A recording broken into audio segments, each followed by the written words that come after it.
Hi hello everyone good morning समस्त को happy Dussehra 9 दिन नवरात्रि केमिति कटिगला जना ही पड़लानी। आज हूँ दशमी सकाळु देखिपे कुहुड़ी पड़ी सकाळु आ रातिर एबे टिके थंडा भी पड़लानी। पार्वण मास माँकर दिन तो सकाळु उठी गाधेई घरे पूजा कर देइछि। पूजा कंप्लीट कर सारी मु ब्रेकफास्ट भी बनई देइथिली। तापरे आमे आसी जाइथिलु तळकु। एठी आम सोसाइटी रे भी नवरात्रि पूजा चलीथिला। सकाळु सकाळु दर्शन करने को आसी जाइथिलु। एठी एमिति पूजा करिथांती। आ आज दशमी रे एठी माँकर विसर्जन भी करिथांती। आम ओडिसा रे तो एमिति बिल्कुल भी नुह। दशमी दिन बहुत धूमधाम रे माँकर पूजा करथांती। आ दशमी रे ही समस्ते बुली बुली माँकर दर्शन भी करथांती। बट एठी सेमिति नुह। कौन करिया बाहर रहिले ए सब दिन तो बहुत मिस करिथाउ। माँ को दर्शन करी आसी जाइथिलु गाड़ी पूजा करिया पई। एठी मु फूल सिंदूर दीप सब नेकी गाड़ी पूजा करिया को आसी जाइथिलि। काली ठू गाड़ी सर्विसिंग भी हो जाइथिला। फूलमाला सिंदूर लगे की पूजा कर देइथिलु।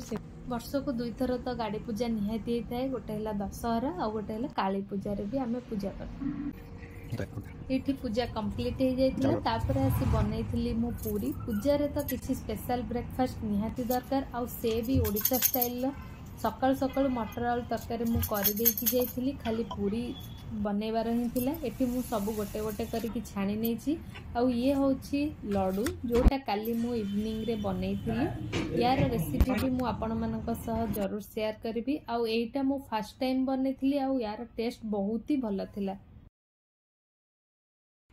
ब्रेकफास्ट करके आमे बाहर जाइथिलु। एठी पाखर मोर जने मामू घर अछि। आ गला बेले भी एठी तांको सोसाइटी बाहर माँकर मूर्ति पूजा होतिला। त आमे एठी ठाकुरन को देखि की जाइथिलु।